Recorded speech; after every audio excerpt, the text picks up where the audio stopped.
Football Factory. Football Factory. Mesdames et messieurs, bonsoir. Merci de nous retrouver dans Football Factory une nouvelle fois avec une production de Newscom. C'est pour moi un grand plaisir de vous savoir nombreux devant vos chaînes de télé pour suivre ce nouveau numéro dans lequel nous allons parler de cette affaire qui éclabousse, qui secoue le football guinéen, la Fédération guinéenne de football, avec cette histoire entre Paul Put, l'ancien entraîneur de la Guinée, Amadou Diaby, vice-président de la Fédération guinéenne de football. On le sait, c'est le premier vice-président qui est accusé par le technicien belge. Il l'accuse de percevoir 10% de son salaire suite après l'élimination de la Guinée à la CAN 2019. Nous en parlons encore. La commission d'éthique a rendu son verdict. Les deux hommes sont lourdement sanctionnés. Le Guinéen prend 7 ans de suspension avec une amende de 25 000 € et il faut le rappeler que les 5 premières années sont fermes. Pendant ce temps, le technicien belge, ancien entraîneur du Kenya et du Burkina Faso, écope d'une amende de 100 000 € et il est banni de la pratique du football en Guinée.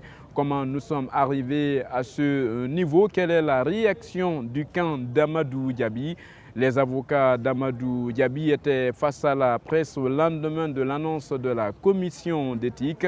Vous allez le comprendre dans les prochaines minutes. Ils rejettent en bloc cette décision de la commission d'éthique. Ils ont même profité d'une conférence de presse pour s'en prendre au président de la commission d'éthique à la personne d'Amadou Tam Camara. Nous allons parler de tout cela dans un instant. Bienvenue dans cette émission avec à la réalisation Alia Alama Bangoura. Au montage, Mohamed Amin Kamara, la caméra, Abdoulaye Kamara sous la coordination générale de Sega Diallo, sans oublier Ibrahima Soriso. Toute l'équipe vous souhaite la bienvenue dans ce nouveau numéro. Mesdames et messieurs, une nouvelle fois, bonsoir. C'est un plaisir donc de vous retrouver dans cette émission. Nous allons démarrer par des nouvelles des clubs guinéens qui représentent le drapeau rouge-jaune-vert dans les compétitions interclubs de la CAF, la Ligue des Champions bien sûr et la Coupe de la Confédération. Et parlant bien sûr de ces différentes équipes, retenez qu'après les matchs allés, les matchs retour vont se jouer dans les prochains jours entre le 23 août et le 25. Ça sera Conakry pour quelques rencontres et une seule équipe sera en déplacement. Il s'agit du AFIA qui va affronter la formation de l'Étoile du Sahel en Tunisie. Le AFIA justement à Conakry dans le cadre du tournoi des Africains initié par la Ligue guinéenne de football professionnel a été battu par l'équipe de Santoba FC, une formation de Santoba qui a vu Yagouba Nyanya Bari briller une nouvelle fois. Et au stade de la mission de Kaloum, le club industriel de Kamsar qui a perdu un déplacement face à la formation de Paradou prépare aussi la réception du club algérien de Paradou AC, opposé au Roya qui a fait un match nul à Bamako face au stade malien. L'équipe du CIK s'est imposée 3-1 au stade de la mission de Kaloum. Et juste après le coup de sifflet final, nous avons rencontré l'entraîneur du CIK. Pour lui, cette victoire va booster le moral de son équipe. Une équipe qui a besoin de faire une remontada à Conakry pour se qualifier pour le prochain tour dans cette campagne africaine. C'est une source de motivation ou d'inspiration, mais le plus dur reste à venir. Il faut être plus costaud, 2 à 3 fois, plus qu'aujourd'hui mentalement. Moi je compte le Paradou parce que c'est une très très belle équipe, très technique, très tactique. Après le CIK, parlons à présent du Oroya, une équipe qui a perdu. Mais malgré cette défaite, l'équipe de Matam a enregistré une bonne nouvelle. Bonne nouvelle avec le retour de blessure de Boniface Abba. Vous le savez, il n'a pas fait le déplacement à Bamako pour blessure. Il s'était d'ailleurs fait mal lors de ce même tournoi des Africains. C'était lors de la première journée. Et bien Boniface Abba de retour, l'ancien du Gangan FC de Kindia, donc qui recherche les crampons et retrouve le rectangle vert. Didier Gomes Darossa nous a parlé de ses minutes jouées juste après cette défaite. C'est son premier match, il est encore en recherche de rythme de jeu, mais bon, il faut lui donner du temps de jeu petit à petit. On sait tout ce que Boniface nous a apporté l'an dernier. Voilà, donc petit à petit, il retrouvera son degré de forme et bien évidemment, Roya doit pouvoir compter sur Boniface. Rendez-vous est donc pris les 23, 24 et 25 août prochains pour les différentes rencontres. Ça sera ici à Conakry avec l'équipe du CIK qui va recevoir le Paradou AC. Santoba va jouer contre son homologue du Nigeria et pendant ce temps, le Oroya va recevoir le stade malien de Bamako. Après ces clubs qui vont donc représenter la Guinée cette saison en compétition africaine, parlons à présent de ce qui secoue le football guinéen avec bien sûr l'affaire Amadou Diaby Paul Put. Je vous dis affaire parce que tout est né de l'élimination de la Guinée lors de la CAN 2019 par l'Algérie, une équipe de Riyad Mahrez d'ailleurs qui a fini champion d'Afrique devant les Lions de la Teranga du Sénégal en finale au stade international du Caire. Après l'élimination de la Guinée, Paul Put et tout son staff est limogé pour insuffisance de résultats. Le technicien belge a mis dans la presse une autre affaire parlant bien sûr de la CAN 2019. Amadou Diaby, premier vice-président de la Fédération guinéenne de football, est accusé par Paul Put de percevoir 10% de son salaire. La commission d'éthique de la Fédération guinéenne de football se saisit du dossier et démarre des enquêtes. Les deux parties ont été auditionnées par la commission et après quelques jours de travaux, le verdict a été rendu il y a cela quelques jours ici donc à Conakry la semaine dernière pour être précis. Et la commission d'éthique de la Fédération guinéenne de football a sanctionné lourdement les deux hommes. Le Guinéen Amadou Diaby écope de 7 ans de suspension avec les 5 premières années qui sont fermes, donc sans appel, avec une amende de 25 000 € dans cette accusation de corruption. Pendant ce temps, l'ancien entraîneur de la Guinée, Paul Put, lui, il est banni du football en Guinée et il écope d'une amende de 100 000 €. Cette décision a été annoncée à la Fédération guinéenne de football à travers une déclaration lue par le rapporteur de la commission d'éthique de la Fédération guinéenne de football.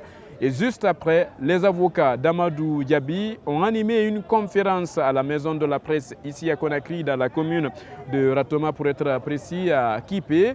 Maître Maliki Ibrahim, avocat au barreau du Mali, et Maître Adama Bari, avocat au barreau de Guinée, ont brisé le silence et parlant de la procédure qui a été utilisée bien sûr dans cette affaire Amadou Diaby Paul Put. Les avocats d'Amadou Diaby ont parlé de procédures tronquées, mais également de complot. L'absence manifeste de preuves ou même d'indices de corruption imputables ou rattachables à M. Amadou Diaby par Paul Put et ou par la commission d'éthique, les atermoiements du président de la commission d'éthique à l'égard de M. Paul Put, la fuite sans audition contradictoire devant M. Paul Put et M. Amadou indiquent véritablement, à notre sens, sur le peu de sérieux, l'infondement des décisions prises à son encontre, c'est-à-dire contre Amadou Diaby, en même temps qu'ils sont expressifs de l'aspect immergé de l'iceberg de règlement de comptes, d'acharnement gratuit, de calomnie, de complotisme amoral et trivial dont la modeste personne de M. Amadou Diaby est l'objet et la cible. C'était là donc Maître Maliki Ibrahim en conférence de presse ici à Conakry. Les avocats d'Amadou Diaby, ce qu'ils regrettent de plus dans cette affaire et dans cette décision annoncée par la commission d'éthique, c'est le manque de confrontation entre les deux parties. Deux dates ont été annoncées, d'abord le 7 mais aussi le 14 août 2019. Malheureusement, cette confrontation n'a pas eu lieu. Et dans sa conférence de presse, Maître Adam Bari, avocat donc au barreau de Guinée, a fait savoir que les avocats d'Amadou Diaby ont été plutôt surpris, parlant bien sûr de la deuxième date, celle du 14 août, que c'est le président de la commission d'éthique Amadou Tam Camara qui aurait dissuadé le Belge de ne pas se présenter devant cette commission, date à laquelle il était prévu une confrontation entre Amadou Diaby et Paul Put. Le président, M. Amadou Tam Camara, nous fera savoir qu'il a appelé personnellement M. Paul Put pour lui dire de ne pas venir, que parce que la cour de la Fédération guinéenne de football est remplie de policiers. Venu arrêter Paul Put. Ça, c'est une contre-vérité criarde, une contre-vérité décevante. C'est grave, ce n'est pas normal. On ne peut pas se permettre de dire ce qui n'est pas. Surtout en cette matière, surtout pour une affaire aussi sensible que la question de la corruption au niveau autour de l'équipe de style national. Le policier qui est venu remettre à M. Antonio Soiré la convocation pour M. Paul Put était seul. Il était seul. Je le dis sous le contrôle du directeur de la police judiciaire. Il était seul. Comment M. Camara Tam Amadou peut dire que la cour de la Fédération guinéenne de football était remplie de policiers? Dans cette affaire, Amadou Diaby et Paul Put, les avocats d'Amadou Diaby, du premier vice-président de la Fédération guinéenne de football, ont fait une demande de récusation, bien sûr, du président de la commission d'éthique de la Fédération guinéenne de football. Pour les avocats qui ont expliqué cette affaire devant les hommes de médias, le président de la commission d'éthique devait tout simplement être changé parce qu'il y aurait, selon eux, un conflit d'intérêts. Voici les explications données devant les caméras et les micros. Nous avons demandé la récusation du président de la commission parce que ça, c'est de notre droit. Nous avons ce droit.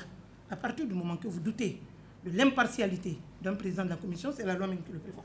Vous avez la possibilité de demander sa récusation. Parce qu'il est inadmissible que ce soit sur le site Guinée News, dont il serait le directeur, je n'ai pas les preuves, que toutes ces informations circulent. Au même moment, ils nous disent, nous, de ne pas communiquer, que parce que l'instruction est secrète. Au même moment, toutes ces décisions se retrouvent sur ce site. Ce n'était pas normal. Vous l'avez donc compris, Amadou Diaby est accusé par Paul Put. On parle de racket ou encore de corruption. Mais quelles sont les preuves qui ont été présentées devant cette commission d'éthique pour venir à cette décision de suspension de 7 ans pour Amadou Diaby, mais aussi de bannir Paul Put de tout ce qui est lié au football sur le territoire guinéen, avec à la clé une amende de 100 000 € pour le Belge, 25 000 € pour Amadou Diaby. Parlant de ces preuves, selon nos informations, la commission d'éthique se serait basée sur des enregistrements audio, mais aussi sur des échanges de mails. Certaines sources parlent même d'images qui ont été présentées. Mais pour Maître Maliki Ibrahim, il n'y a aucune preuve sérieuse qui puisse donc inculper son client. Paul Put a dit qu'il est délesté tous les mois d'une partie de son salaire contre son propre gré par Amadou Diaby, par des moyens, je ne sais pas si c'est des moyens physiques ou des moyens intelligents. Donc, s'il y avait de l'objectivité de la part de la commission d'éthique, il aurait été poursuivi, il aurait été ouvert une enquête pour commission, pas pour corruption. Mais quoi que cette enquête ait été ouverte, au jour d'aujourd'hui, il n'y a aucune, je dis bien aucune preuve sérieuse qui ait été apportée par la commission d'éthique parce que la loi dit que la preuve, le fardeau de la preuve incombe à la commission d'éthique.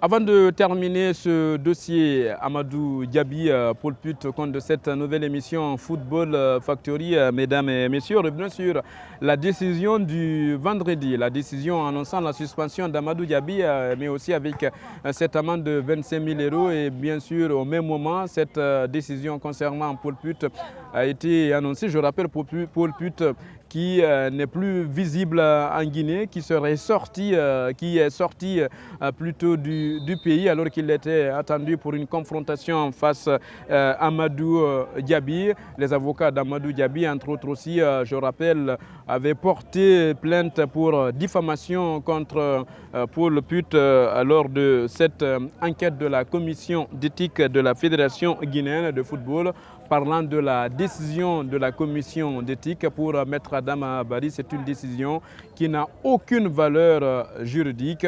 C'est pourquoi ces avocats d'Amadou Diaby attendent toujours d'être appelés par la commission d'éthique parce que pour les avocats, cette décision est considérée comme un tract. J'ose croire que ce tract-là n'est vraiment pas la décision de la commission d'éthique.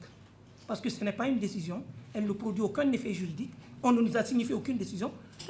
Alors nous souhaitons que s'il doit être condamné, qu'il soit condamné conformément à la loi, conformément au code d'éthique, conformément aux règles édictées par le code lui-même. Et c'est ça, si toutes les preuves sont là, quelle que soit notre force, on ne peut rien. Mais si on se permet, si on s'amuse à le condamner de cette façon, sans preuve, on le dénoncera.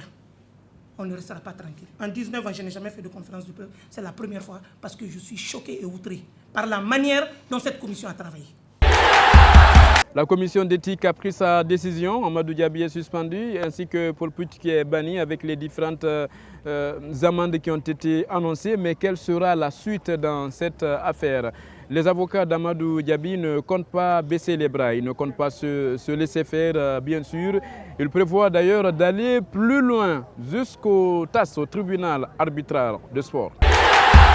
La suite, nous attendons, parce que la première fois, c'est un tract qui a été confirmé.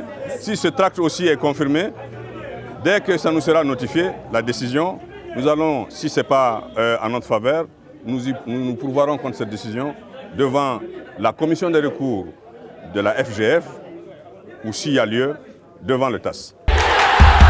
Après la sortie médiatique des avocats d'Amadou Diaby, l'entraîneur belge a décidé à nouveau de prendre la parole suite à cette sortie, donc à l'occasion d'une conférence de presse. Et bien sûr, vous le savez, il est actuellement donc sanctionné d'une amende de 100 000 €.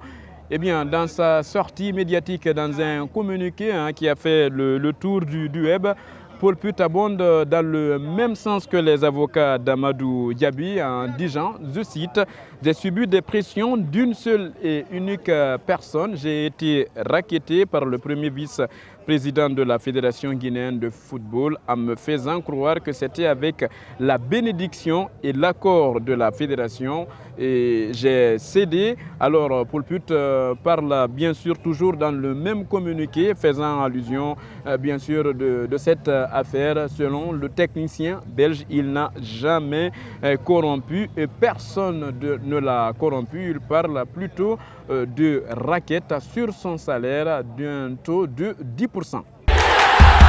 Parallèlement à cette sortie médiatique des avocats d'Amadou Diaby, ce communiqué de Paul Put, il y a son avocat qui s'est également exprimé dans la presse belge, dont les propos ont été relayés par nos confrères de Foot 224. Selon l'avocat de Paul Put, l'ancien entraîneur de la Guinée exige le paiement de son indemnité de départ.